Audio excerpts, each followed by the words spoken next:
হতে হবে যে দেখতে হবে এই দুধটা ঠান্ডা হয়েছে কিনা।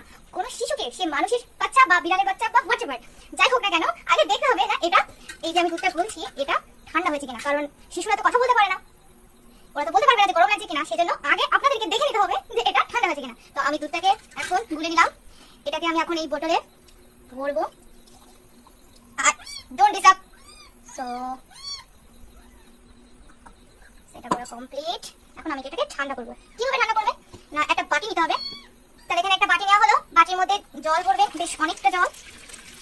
এবার এই বোতলটা, এই ফিটার বোতলটা জলের মধ্যে বেশ 10 মিনিট মতো রেখে দেবেন। দুধটা পিওর ঠান্ডা হয়ে যাবে, তারপর আপনি আপনার শিশুকে এই দুধটা খাওয়াতে পারবেন। ওকে, তো আমরা এখন ওয়েট করবো 10 মিনিট পর, আবার দেখা হবে। চলো।